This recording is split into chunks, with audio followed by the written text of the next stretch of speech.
Recorded live at Pasadena Media Studios.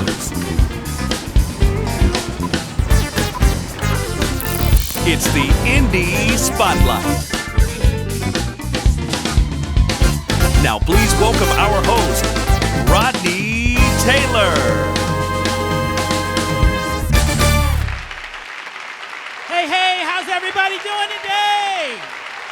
All right. Thank you so much for joining me on this journey of artistic discovery. You know, the show's about three things: entertainment, exposure, and inspiration. And we're doing all three right here at the Indie Spot. And without any further ado, I want to bring a good friend of mine. He is one of the top in-demand bass players in smooth jazz right now. Yeah. People like Huge Groove, like Peter White, like Gerald Albright. The list goes on and on and on. This brother has played for all of them. But you know what? It ain't about none of that today. It's about him. Put your hands together. Oh, and wait, let me tell you this. He has had, his current CD has had three, have all of them been number one? One of them has been number one. Oh, yeah, see, two of his singles have been number one. He's had three that have charted Billboard, and one is number one right now, ain't it? Yeah. So give it up for my friend, the extraordinary bassist, Mr. Darryl Williams. Woo!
Wow. Is there any wonder why Darryl Williams continues to dominate the charts? I'm so happy to see his career moving to higher heights. We'll return with more Darryl Williams in just a bit, but now let's go to the city of La Mesa, California, to the workspace of artist Jason Humphrey. Jason's work is nothing short of incredible, and his story is just as compelling. Watch this. Welcome back to the Indie Spotlight. We're so happy you guys are tuning in with us today, and like I always say, it's good to have good people around you. Good friend of mine and also my audio engineer and DJ, Mr. Mike Walker, told me about this gentleman, and I checked him out online, and he was just phenomenal. And I said, man, I got to talk to this brother. I got to get him on the Indie Spotlight. The one and only Mr. Jason Humphrey. Jason, welcome. Thank you for having me. Thank you for welcoming me to your home, man. Almost definitely. It's an honor. Let me welcome you to the Indie Spotlight. I'm glad to be here. So, man, you're a phenomenal artist. I've checked you out online, and you're doing your thing. But like I always say, man, everybody has that moment when they realize that they had this creative thing happening in their life. And take us back, man. When did you discover your creativity? You know, I've always been creative as a kid. I was the kind of kid who would rather sit in the house on a Saturday morning and draw rather than be outside playing football. So it was always there. When I found my true creative passion, though, as far as something I wanted to pursue, it was like immediately after I got out of the Navy. I had got married and I told my wife I could draw. And she was kind of cynical about it. She was like, you can't draw. And I was like, no, I really can draw. And so I sat down and drew her something. I drew it in pen. And she was looking amazed, and it's hard to impress her. And I was like, well, why are you so amazed? She said, you drew it in pen, you can't make mistakes. Right, and so from that moment when I impressed her, she started getting me to draw more and more, and then it kind of reconnected me back to my youth. And so from that point on, I knew it was something that I at least wanted to pursue, if for nothing else, for my own personal. So about how old were you when you first really got into drawing? As far as I can remember, I would say 4. And my mom would actually keep, I still have pictures to this day, she would keep them. She was like a librarian, historian. She would mark on the back the year, my age, and so she recently, before she passed, showed me this treasure trove of my art that she had dating back as far as like 3 or 4 years old. Wow, cool. I hope you were able to get it. Yeah, I have it. Oh man, that's beautiful, beautiful, man. So you mentioned that you went into the Navy. Yeah, I joined the Navy at 17 on the advice of my mom. I was in Los Angeles, and I was into art, but unfortunately it was like spray painting walls. Very illegal, very vibrant and having fun. But yeah, I was getting in some trouble, and you know, she just kind of could see things that I wasn't really seeing at the time. So I joined the Navy at 17. So were you involved in a gang? Yeah. Okay. I you know, looking back now, I didn't know what the reason that I got involved in gangs was, but now I do. My mom and dad had got divorced, and this was around the age of 11 or 12. And I thought that it wasn't really affecting me, but of course it was affecting me. So that camaraderie, looking up to some of the older gang members, you know, you just kind of, they're in your neighborhood and you're hanging out with them. So it was something that happened organically. I didn't like look out to join a gang, but it did happen. And so with my artistic talent, of course, one day I hit the hood up on the wall. You're the hood tagger. And so we go all over LA, which was bringing, you know, good and bad fame. So you got a good fame from everybody. Oh, there's Wicked, and then you at a party and somebody says your name and they're not friendly. You know, it's like, so, you know, I got into some trouble for that.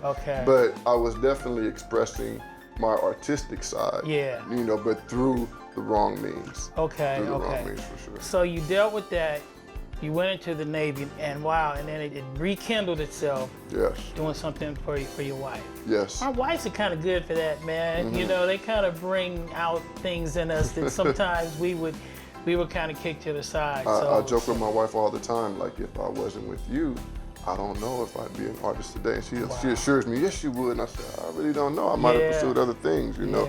So when you get a good woman, man, definitely keep it by yourself. Yeah, absolutely.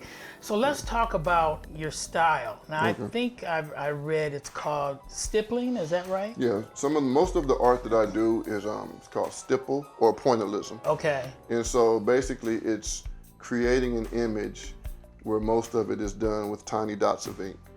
And so what I used to do was like all these just black and white pictures, but I fell in love with it. It was just something that intrigued me. Yeah. And so now it's kind of grown to where I'm adding mixed media, and I'm just really having fun and still finding different ways to create with it. But it always is one of the core elements in my artwork is pointillism. I saw you doing a little bit of it, man. That takes a tremendous amount of patience, dude. You know, I get it all the time. Like, you're so patient, you're so patient. I'm like, I'm patient for art and my craft. But I have little patience for a lot of other things. But you know, for me, it's not even like the form of patience, but it's more like it's a relaxing form of art. It's really meditative. Okay. So for me, when I'm doing it, there is no time zone. Okay. I'm just either really into it, and if I'm not into it, I'll put it away. So I'll work on several projects at once, so I'm never really forcing any of my images. Yeah, now, you probably like me and most other artists. When you're in it, you're in it. And Yes. it's like time is like almost ceased to exist. It does. And you look up and you're like, man, I've been doing this for 3 hours. Yes. And it feels like 30 minutes. Now, I saw you do on your website. And give us your website. All one word, Original Ink Art. So www.originalinkart.com. Yeah. I saw a lot of really cool stuff, but man, I saw that you do quite a few appearances at art shows. I do. Yeah, I'm definitely self-motivated, and you know, I believe in entrepreneurship and getting yourself out there. And so I do like different art shows. I've been going around California. I feel very fortunate to find success in that because a lot of the shows are jury. You know, you jury in and you go, and you know, you stay in another town, so you have hotel costs. I mean, you're always hoping that you sell art, but my style is so unique that every time I go somewhere, it's like one of the greatest feelings is when people are thanking me for coming to their town and showing art and things like that. I think it's twofold, you know. So, I get myself out there. Okay. How do you go about that? I mean, you know, because the show is about, it's not only about us as artists, but it's also to inspire people who are looking. So how do you go about getting into art shows? How would somebody approach that? The first advice I would give, first of all, always believe in pursuing your passion. So the advice I would give to any young artist is to find out what is available to you directly where you are. You know, you always want to start off as a circle and then make waves and go out bigger and bigger. Most towns or cities will have some sort of art fairs, art shows. You could, a lot of times libraries will let you put your work up. I did everything that I could finding out about San Diego because I was here. And so we have a really big art show, which is actually one of the largest in California as far as juried art fairs, and it's called Art Walk San Diego. And it's in April. I've been doing that show for right now probably over 7 years. I've been the featured artist several times. They've actually had my images on like the t-shirts that the volunteers wore before. So yeah, but by doing that, you know, what will happen is you will meet other artists, you know, because everything isn't about a sale, it's about engagement. Like you say, it's about inspiring others. So I always take time for people who come and ask me questions. You know, well, how did you do this and how do you find out? But I'll say at any city or something that's close to you, always see what's in your city first, because there's always some kind of opportunity. There's always an independently owned coffee shop. You know, you have to start and get your stuff out there, and the more you do it, the better you'll get. You have an affinity for animals and especially lions. Yes. Now, where did that come from? So for me, it all starts as a kid taking a trip to the zoo with my dad. The Los Angeles Zoo wasn't like a particularly famous zoo, but as a kid, you don't know that. You're just out there, and I just remember seeing a lion. It was real powerful, and then it was just something about it, the way it looked at me, the eyes. You know, when you look in the eyes of like big cats, they'll leave an indelible impression on you, you know. And then we went to the La Brea tar pits, and I looked at, I remember seeing a big saber-toothed tiger. And so as a kid, those images just kind of stuck back in my head. The reason the lion is a reoccurring theme in my work is that lions, you know, are representing courage, you know, character, overcoming obstacles, conquering fear. So a lot of times I'll have those feelings, you know, because as an artist, we're usually, you know, kind of intrinsic, or we can sit by ourselves. And if I feel something like that, then I'll usually create like a lion, and it'll just, as I'm creating that, it's really not even about the drawing, it's about the movement, it's about the flow and the elevation. I never plan colors in my work. So when I create, after I get the outline down, everything that happens it's day by day, depending on the Wow. music I listen to or depending on the mood that I'm in. Do you have any art shows that are coming up anytime soon you can tell us about? I just finished out my art show season. I usually give myself maybe 4 or 5 months to try to create whole new bodies of work.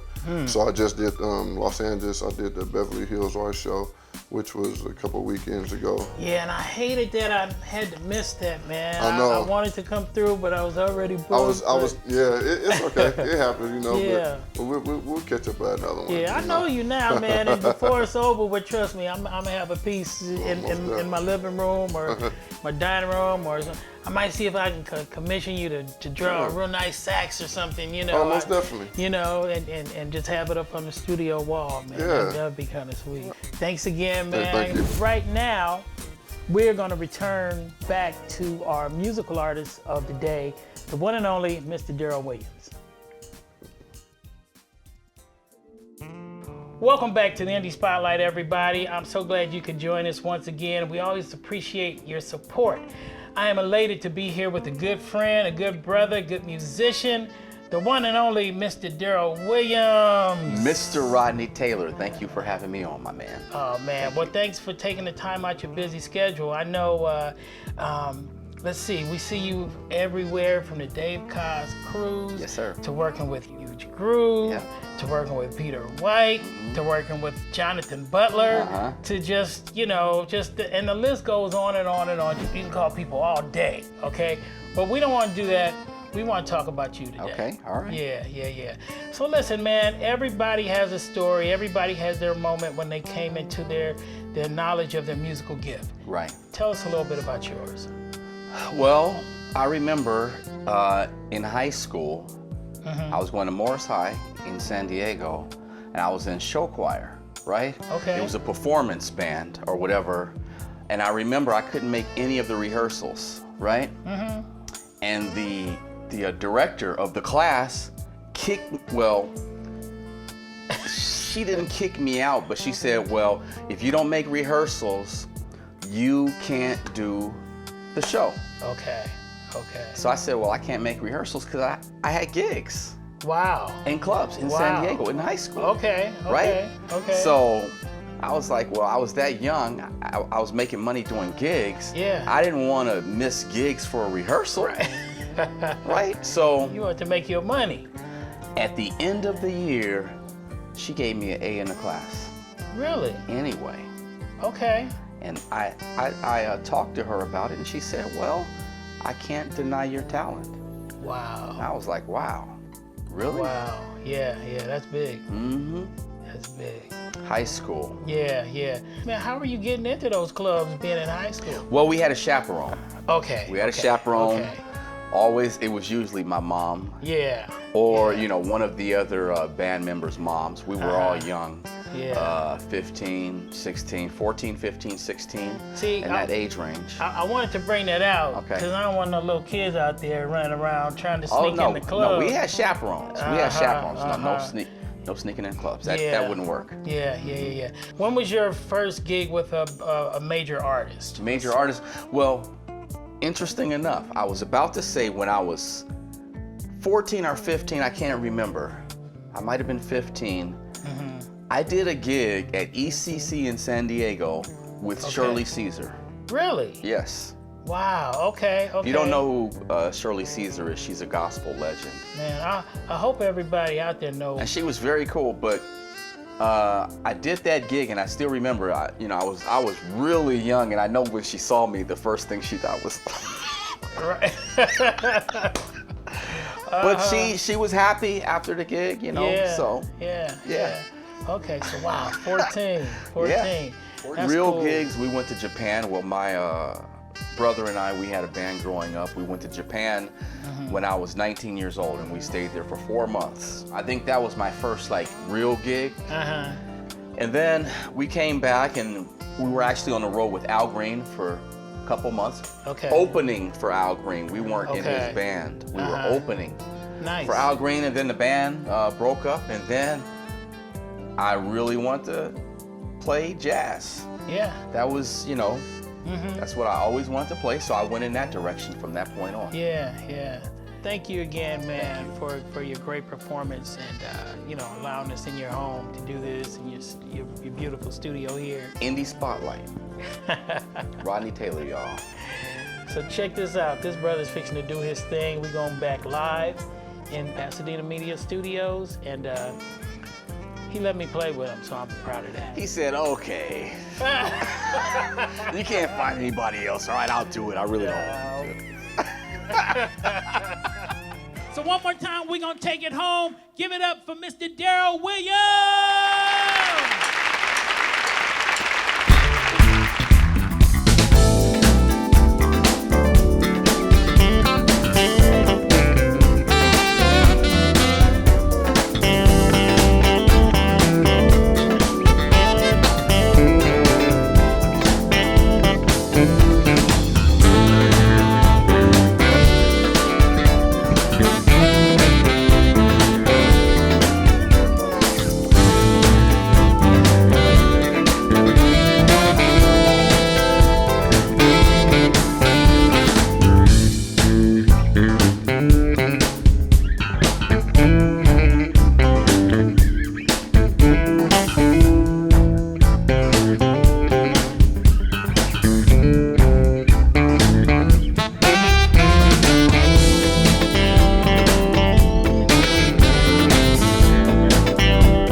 That's Darryl Williams, y'all.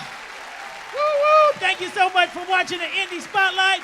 We will see you on the next episode. Don't forget to tune in.